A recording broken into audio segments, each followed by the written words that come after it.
देखो हम तुम दोनों हैं एक डाली के फूल, मैं न भूला तू कैसी मुझको गई भूल।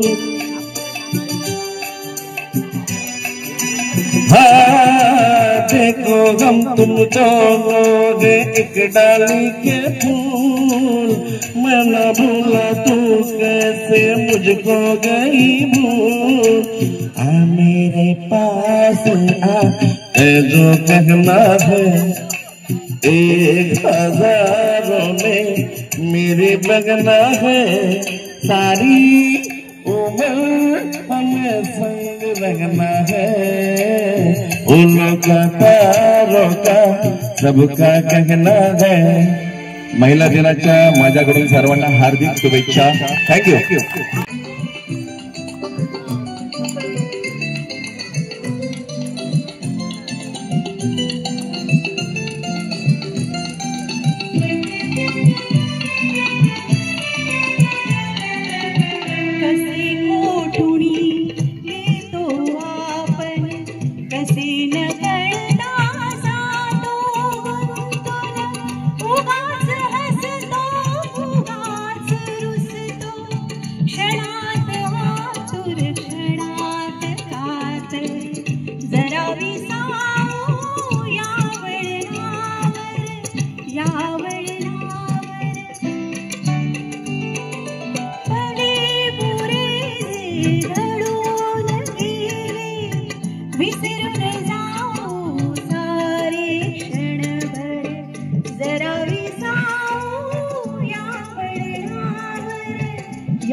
झालेला आहे 35 वर्ष जवळजवळ मी तिथे सर्व्हिस दिलेली आहे वाडिया चिल्ड्रनला। आणि मी गेल्या मार्च मध्ये मी रिटायर झाली। माझा प्रवास अतिशय सुंदर की ज्या सेवेमध्ये दिवस रात्र आम्ही घालवलं त्याच्यामध्ये मला खूप समाधान।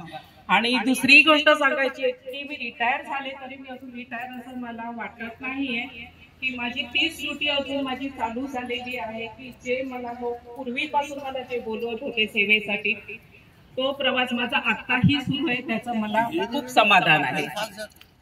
थँक्यू। प्रवास खडतर वगैरे काही नाही झाला, खूप छान झाला। कारण लग्न झालं म्हणून मी गावावर मला इकडे यायला लागलं। तुम्हाला माहिती गावावर आलं की मुंबईला अजिबात आवडत नाही, पण माहित नाही जे रमण होऊन गेलो। आणि आजपर्यंत एवढं वय कसं झालं आणि काही कळलं नाही, इतका वेळ छान गेलेला आहे, खूप सुंदर।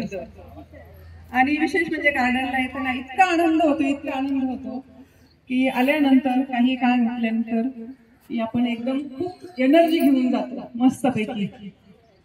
आता शिफ्ट झाले मी दादरला, परंतु पावलं नेहमीच लालबागकडे वळतात।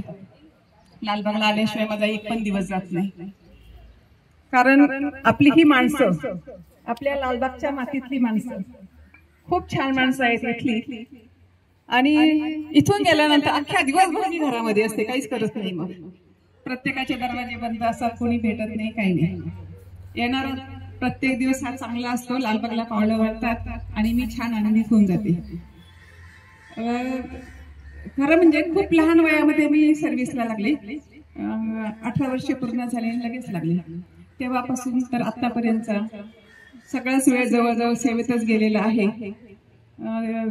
आधी रयत शिक्षण संस्थामध्ये, नंतर काळा चौकीला अहिल्या विद्या मंदिर सेकंडरी स्कूलला होते मी. त्यानंतर BMC मध्ये.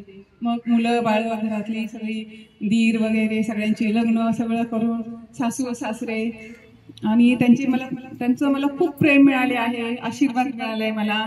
आणि आजपर्यंत सगळंच आयुष्य माझं चांगलं जात आहे. तुमच्या कृपेने सगळं काही छान आहे. जी काही वरिष्ठ मंडळी आहे, मी नाव घेत नाही, पण दररोज मला घरी आठवण येते. आणि त्यांच्या प्रत्येकाच्या सेवेला सलाम. थँक्यू, धन्यवाद. थोडं बोलायला सांगितलं म्हणून संपवते. मागे काही डिग्री वगैरे नाही किंवा शिक्षण नाही म्हटलं तरी चालेल. अगदी पण मेहनत आणि जिद्द ही माझी अगदी भरपूर प्रमाणात आहे आणि ती मी टिकवून ठेवलेली आजपर्यंत. त्याच्यासाठी मी एनर्जी पण ठेवते.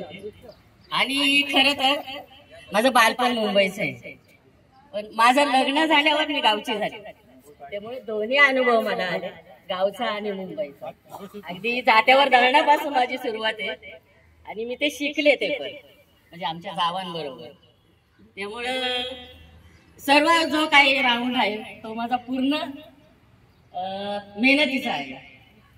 आणि त्याच्यामध्ये माझे मिस्टर नाना यांचं जे डिझाईन वगैरे उत्सवी नावाने आहे संस्था, त्याचं कामकाज मी थोडं मागं बघते.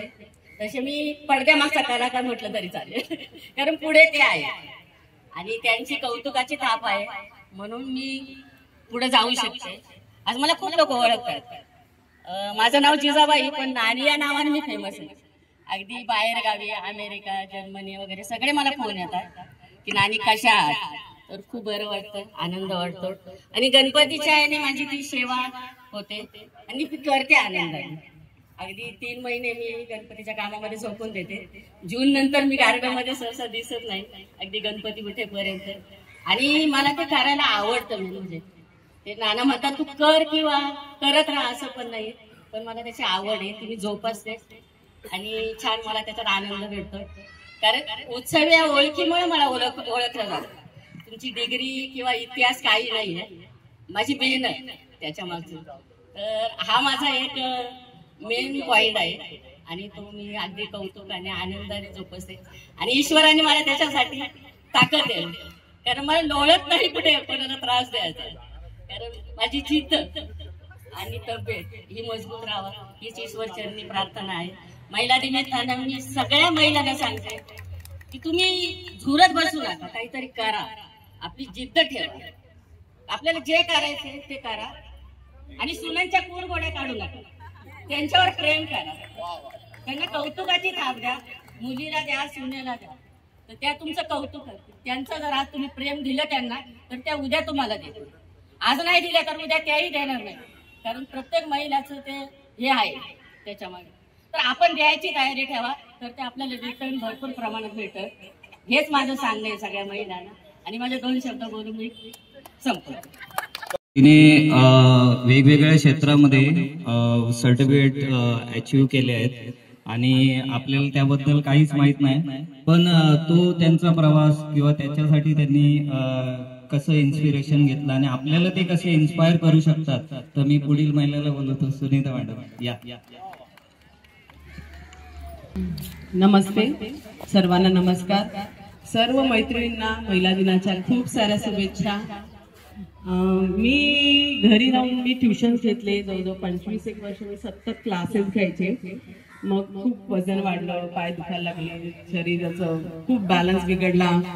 आणि मग नंतर मी अशीच गार्डन मध्ये आली. कोणकर सर होते, ज्येष्ठ नागरिकांचा फॉर्म भरत होते. मला म्हटले तुम्ही पण इथे करा, जोरे सर योगा घेत होते. मग त्यांच्याबरोबर करायला सुरुवात केली. मग थोडंसं इन्स्पायर झालं की नाही आपण ह्याच्यातच थोडंसं शिकायला पाहिजे. शिकत शिकत मी योगा अभ्यास सुरू केला, पतंजलीची योग प्रशिक्षण झाली, मी स्वतःचे क्लास सुरू केले, मी स्वतः पर्सनल ट्रेनर आहे. मी बरंच असं नॅचरोपॅथी केलं, मी ॲक्युप्रेशर केलं, सगळ्यांचे सर्टिफिकेट आणि चांगल्या नंबरनी पास होत गेली. आणि पुढे पुढे मग त्याचंच मी स्वतःकडे डेव्हलप करत गेली. आणि आता मी अर्निंग पण त्याच्याबरोबर चालू आहे. असं नाहीये की वय संपलं की तुम्ही घरी बसा मग काही करू नका, असं नसतं. आपण लाईफ टाईम शिकू शकतो. खूप शिकण्यासारखं आहे जगामध्ये आणि चांगल्या वाईट अनुभव सगळ्यांनाच येतात, त्याबद्दल मला पण आले. पण शिकणं हा मला स्वतःला खूप आवडतं आणि पुढे मी असेच माझा पुढचा प्रवास चालू ठेवणार आहे. नमस्कार. मला गाण्यांची आवड आहे, बोलण्याची आवड आहे. मी बोलत बसले तर माईक दुसऱ्यांना मिळणार नाही. त्यामुळे मी माझं थोडक्यात जीवन सांगते. मी 87ला मुंबईमध्ये आले लग्न करून. माझे मिस्टर 93ला एक्सपायर झाले. त्यानंतर मी स्पेशल केस म्हणून खडतर प्रवास भरपूर केला. 93 पासून 97 पर्यंत मी अक्षरशः नोकरीसाठी खूप प्रयत्न केले. रडून रडून मी या क्षेत्रात आले. त्यामुळे मला या नोकरीची खूप जाण आहे. आणि मी एकच सांगू इच्छिते की महिलांनी कधीच मागे राहू नये, की आपल्याला प्रत्येक क्षेत्रामध्ये किंवा प्रत्येक ठिकाणी आपल्याला काही ना काही संधी मिळत असतात, त्याचा आपण उपभोग घ्यायचा असतो. आणि आता पूर्वी जे बोलायचं की महिला चूल आणि मूल याच्यामध्ये, पण ते राहिलेलं नाहीये. आणि 7च्या आत घरात ही तर अजिबात राहिलेलं नाही, कारण प्रत्येक क्षेत्रामध्ये आता महिला पुढे आहे. अक्षरशः घरकाम करणाऱ्या महिलेला सुद्धा थँक्यू बोललं पाहिजे, कारण ती आहे म्हणून आपण बाहेर कामाला जाऊ शकतो. आणि प्रत्येक क्षेत्रामध्ये रिक्षा म्हणा, विमान म्हणा, ट्रक म्हणा, ट्रॅक्टर, सगळ्या क्षेत्रामध्ये महिला पुढे आहेत. याचा मलाही खूप अभिमान वाटतो. तर मी एकच सांगू इच्छिते की आणि पुरुषांना देखील मी माझ्या बंधूंना सांगते की तुम्ही महिलेला फक्त वर्षातून एकदा थँक्यू बोलू नका. रोज हे एखादं फुल रोज एक देऊन थँक्यू बोललं तर काय हरकत नाहीये. एखादा घरी जाताना एखादा गजरा घेऊन जा, थँक्यू तू आज मला डबा छान दिला. एखाद्या डब्यामध्ये कधी केस आला तर चिडू नका की ठीक आहे बाबा होऊन जातं असं. आणि दिवसभरात एखादा थँक्यू बोलून महिलेला तिचा रोजच सत्कार करावा असं माझी इच्छा आहे. मी माझे शब्द थोडक्यात संपवते. थँक्यू. सर्व. आणि पहिला म्हणजे हा महिला दिन चालू केला आहे तो आता खूप काही म्हणजे जस्ट 5-6 इयर्स बॅक लोकांना कळलं की 8 मार्च हा महिला दिन असतो. आता कालच आमच्याकडे आमच्या ऑफिसमध्ये सुद्धा महिला दिन साजरा केला. तर सगळ्या पुरुषांचं म्हणणं होतं की मेन्स डे का नाही हे म्हणणं होतं. तर मी म्हटलं की ठीक आहे आम्ही मेन्स डे पण करू, आम्हाला डेट सांगा कधी असतो मेन्स डे. तर कोण सगळे एकमेकांकडे बघतात. तर तुम्हाला कोणाला माहिती आहे का मेन्स डे असतो, पण कधी असतो ते माहिती आहे का? डेट माहिती नाही. तर तुम्हाला जर डेट कळली तर प्लीज यांच्यासाठी तुम्ही साजरा करा तो मेन्स डे. असतो एक्झॅक्टली अंकलनी सांगितलं 365 दिवस, म्हणजे त्यातला एकही दिवस आपल्यासाठी नसतो हे त्यांनी. पण अंकल बोलले 365 दिवस म्हणजे एकही दिवस आमच्यासाठी नसतो. म्हणजे हा फक्त क्षण आहे जो आपण साजरा करतोय. दुसरं महत्वाचं म्हणणं म्हणजे की मी ह्या सगळ्या ह्याच्यामध्ये नाही जाणार. आता लाईक सगळ्या आपापल्या क्षेत्रामध्ये रिटायर झालेले आहेत चांगलं काम करून. तर एक थोडंसं फक्त सांगेन की महिला दिन आहे आणि त्या ह्याने जे कोणी ऑफिसमध्ये काम करता आहे तर त्यांना एक आहे की पॉश म्हणून एक कमिटी आहे. लाईक प्रिव्हेन्शन ऑफ ऑफिस जे काही सेक्शुअल हॅरॅसमेंट असतात ते महिलांसाठी खास ती कमिटी प्रत्येक ऑफिसमध्ये आता कंपल्सरी करायला सांगितलं. आणि त्यामध्ये इंटरनल कमिटीमध्ये 50% महिला पाहिजे असतात. तर ज्यांना कोणाला माहीत नसेल त्यांच्यासाठी आहे की ते कमिटी काम करते की ज्यांना कोणाला आता खूप महिला आहेत ज्यांना इंटरनली ऑफिसमध्ये खूप इश्यूज असतात की जे सांगू शकत नाही दुसऱ्यांना. आम्ही कोणालाही ते घरी पण इव्हन ती लोक कधी शेअर करू शकत नाही. पण त्यांना अगदी हे झालं की काही त्यांच्यावर अत्याचार होत असेल तर ते इंटरनल कमिटीकडे अप्रोच करू शकतात. आणि सध्या मी माझ्या ऑफिस इंटरनल कमिटीचे मेंबर आहे. त्यामुळे मी तुम्हाला जस्ट एक इन्फॉर्मेशन की तुमच्या कोणी आहेत सिस्टर्स घरामध्ये ज्या कोणी महिला ज्या ऑफिसला जातात तर त्यांनाही तुम्ही ते सांगू शकता. कारण आजकाल हे जे आहेत वुमन्स हे खूप वाढलेले आहेत त्यांच्या विरुद्ध वगैरे. तर त्यामुळे त्यांच्यासाठी एक हे टिप आहे तर जी तुम्ही घरी शेअर करू शकता माझ्याकडून. आणि बाकी सगळ्या महिलांना माझ्याकडून खूप खूप खूप शुभेच्छा. आणि प्लीज मेन्स डे पण करा कारण हे वर्ष महिला दिन जे आहे ते जेंडर इक्वॅलिटीचं आहे. तर असं नाही की नुसतं महिलांनाच तुम्ही साजरा केलं पाहिजे. ऑफकोर्स मेनचा तेवढाच हात आहे की लाईक मी माझ्या नवऱ्याचाही तेवढाच हात आहे की माझं अर्ध शिक्षण आहे ते मी माझं इथे लग्न झाल्यानंतर केलं, माझा MBA आहे ते मी इथे आल्यावरती केलं. जशा माझ्या सासूबाई नसत्या आणि माझ्या मुलाची जर त्यांनी देखभाल केली नसती तर मी माझ्या क्षेत्रामध्ये जे आहे ते मी 100% देऊ शकले नसते. तर ते त्यांचं पण योगदान त्यामध्ये तेवढंच राहतं. तर खूप खूप शुभेच्छा. थँक्यू. खाकी पांढऱ्या वर्दीतला गुन्हेगारांचा शोधक असतो माणसांच्या गर्दीतला. ऊन बघत नाही कुठला वारा, ऊन बघत नाही कुठला वारा, सगळे पावसात छत्रीत एकटाच झेलतो बिचारा गारा. भिजलेल्या वर्दीत ड्युटी आपली निभावतो, भिजलेल्या वर्दीत ड्युटी आपली निभावतो, म्हणूनच वर्दीतला पोलीस चार चौघात शोधून दिसतो. मोर्चे दंगली होता गर्दी बंदोबस्त हेच लावतात, पण सिग्नल तोडून लोक त्यांचेच नियम मोडतात. सण येतात निघून जातात काम आमचं थांबत नाही, सण येतात निघून जातात काम आमचं थांबत नाही. आणि खरंच आहे, कधी कित्येक दिवस झाले, कित्येक वर्ष झाले मला भाऊबीज माहिती नाही, की दिवाळी माहिती नाही, की होळी माहिती नाही. प्रत्येक सणाला मी बंदोबस्ताला आते आणि याचं मला दुःख नाही, मला अभिमान आहे की मी प्रत्येक क्षेत्रामध्ये मी तिथे उभी राहून लोकांची सेवा करते. तेच मला सांगायचंय की सण येतात निघून जातात काम आमचं थांबत नाही, मनाला होतात वेदना आमच्या, पण आमचे डोळे मात्र पाजरत नाहीत. परिवार आपला सलामत खाकीमुळेच आहे, परिवार आपला सलामत खाकीमुळेच आहे, वर्दीतला प्रत्येक पोलीस तुमचा मित्र आहे. जय हिंद, जय महाराष्ट्र. थँक्यू. आधीच्या पिढ्यांनी जे कष्ट घेतलेले आहेत त्याची एक प्रकारे फळं आम्ही भोगतोय आणि त्याची जाणीव असणं आज गरजेचं आहे प्रत्येकाला. मी मधल्या टप्प्यावर आहे, फार लहानही नाही आणि तुमच्याकडे अनुभवही नाहीये, पण आज कुठेतरी जाणवतं की जे शिक्षण आपल्याला मिळालेलं आहे, ज्या उपलब्धता आहे शहरांमध्ये जास्त, बाहेर कमी दिसतात त्या. पण प्रत्येकाने आतून ही जाणीव ठेवली पाहिजे की मला काहीतरी मिळालं आणि जे पसरवता आलं पाहिजे चांगल्या प्रकारे. चौकटी बदलल्यात पण त्या मोडल्या गेल्या नाहीयेत आणि मोडणंही ध्येय नाहीये.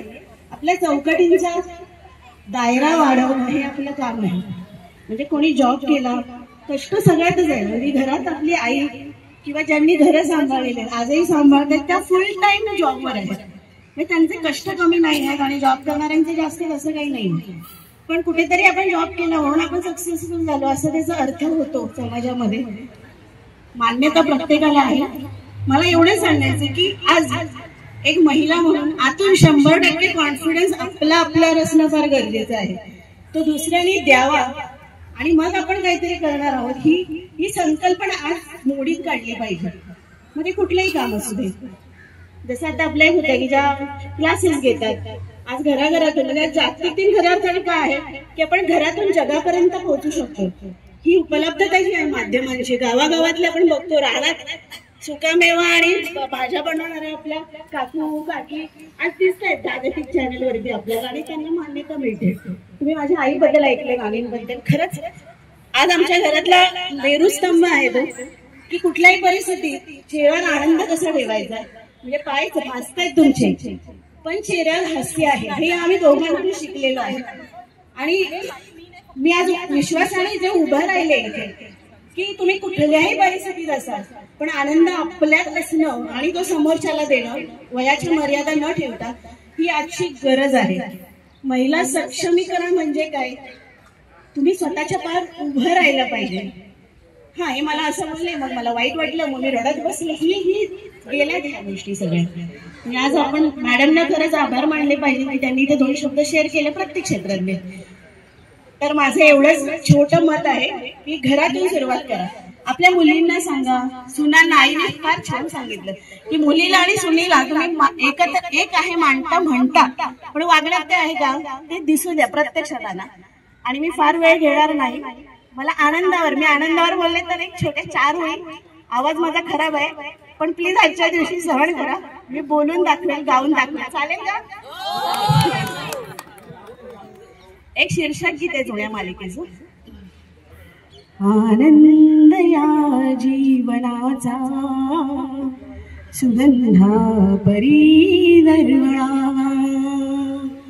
पाव्यातला सूर्य जैसा ओठांतुनी ओघळावा.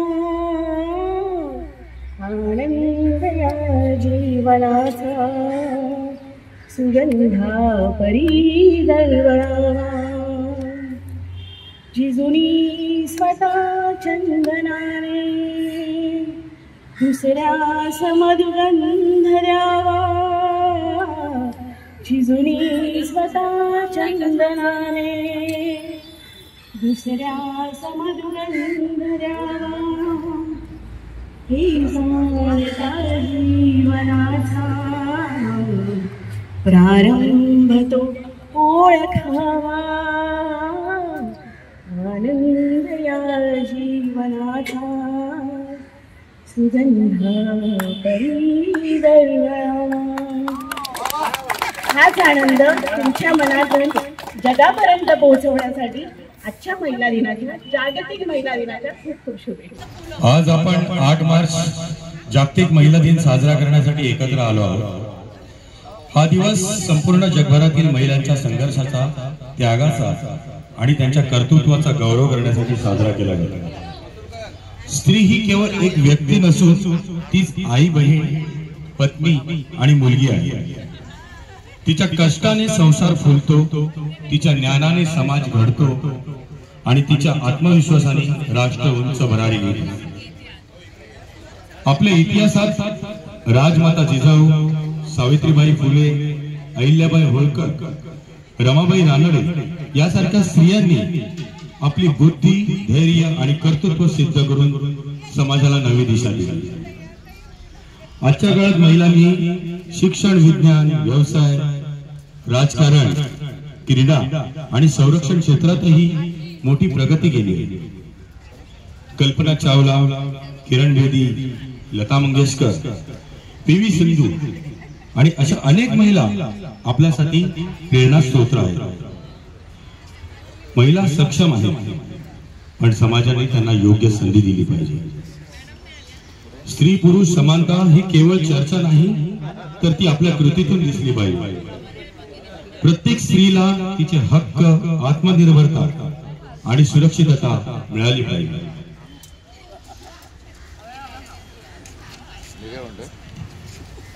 आज प्रत्येक महिलेच्या स्वतःवर विश्वास ठेवण्याची गरज आहे. कोणत्याही क्षेत्रात ती यशस्वी होऊ शकते. दिन आहे 8 मार्च, पण हा जागतिक महिला दिन जरी असला 1 दिवसाचा, पण तो आमच्या महिलांचा रोजचाच महिला जागतिक दिन असतो. कारण त्यांचे कष्ट कधी संपत नाही. त्या कष्टाला त्या सामोरे जातात आणि घर सांभाळतात. भाषण थोडस लागणार आहे, मधीच थांबलं तर मी निघून जाईल, पण आवडलं तर सांगा, चालू ठेवा. जो जेवायला बसतो पण ताट वाटी न घेता, जो जेवायला बसतो पण ताट वाटी न घेता, जो महिना स्वयंपाकघरात डोकावायचाही नसतो, जो महिना स्वयंपाकघरात डोकावायचाही नसतो, किंवा डोकावला असेल स्वयंपाकघरामध्ये, तर विचारतो आता किती वेळ आहे, अजून किती वेळ. तुम्हाला विश्वास बसणार नाही, पण कित्येक घरात बायकांचा सगळ्यात जास्त वेळ आज जेवायला काय बनवायचं या विचारात जातात. कित्येक नवरे असे असतात की ज्यांना आज बनवलेली भाजी आठवड्यात पुन्हा नको असते. खरं आहे ना? बायका विचार करत राहतात रोज नवीन काय बनवायचं. नोकरी करणारी स्त्री असेल तर आणखीनच टेन्शन. तिच्याकडे स्वयंपाक बनवायला आधीच वेळ कमी आणि त्यात काय बनवायचा हा विचार तिला करावा लागतो. लोकल ट्रेन मध्ये गर्दीमध्ये भाजी निवडणाऱ्या महिला पाहिल्या की माझे डोळे भरून येतात. आजही बऱ्याच बायकांना नवऱ्याची मदत अपेक्षित असते, पण चुकून विचारलं की आज जेवणाला काय बनव, तर पुरुष मंडळी सांगतात तुला हवं ते बनव. पुरुष मंडळी बिनधास्त सांगतात काय तुमच्यासाठी हे गार्डन या ठिकाणी जवळजवळ 9 ते 10 वर्ष येतोय. अशीच विखुरलेली फुलं होती, ती एकत्र परडीत ठेवली आणि चांगलं एक उपवन तयार झालं. हे सगळं तुमच्यामुळे झालं, मी निमित्त मात्र. आणि हे असंच फुलत राहावं ही या दिवसाची सदिच्छा मी या ठिकाणी देतो. अप्रतिम हा कार्यक्रम आजचा आहे. म्हणजे खऱ्या अर्थाने आपण नेहमी फक्त गाडी म्हणतो आणि निघून जातो, पण प्रबोधन आज या ठिकाणी जे आयोजित केलं, या आशिषचं आणि किशोरचं आणि या सर्व मंडळीचं खरोखर मनापासून कौतुक.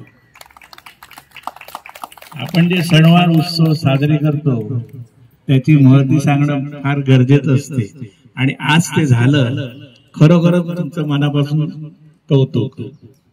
आज मी तुम्हाला काय जास्त बोलणार नाही, पण संत तुकारामांची, त्यांची, तुकारामांच्या बायकोचं नाव माहिती आहे कोणाला? आवली. आवली ही देवांवर भांडायची, त्यामुळे ती भांडकुदळ अमुक तमुक असं बोललं जायचं. पण आवली ही भांडकुदळ नव्हती. ती बोलते जे भक्त तुझ्यावर निश्चित प्रेम करतात आणि तुझी भक्ती एका वेगळ्या भावाने करतात, तर त्यांना तू काय सहकार्य देतोस? तुकाराम ज्ञानेश्वर माऊलींची सेवा करतात, हे करतात, ते करतात, पण ज्ञानेश्वर माऊलींना सुद्धा झोळी घेऊन माधुकरी मागून दिवस काढायला लागले. मग देवा तू आहेस कुठे? ती देवावर वाटत असते. तर आपण सगळ्यांनी असं, आपण सगळ्या माऊल्या, तर आपण आपले हक्क कसे घ्यायचे हे त्या माऊलीकडनं शिकून घ्या. आवली मॅडम, आवलीबाईंकडून शिकून घ्या आणि समाजात अशा पुढे जात राहा. एवढं सांगतो. नमस्कार. जय हिंद, जय महाराष्ट्र. किशोर.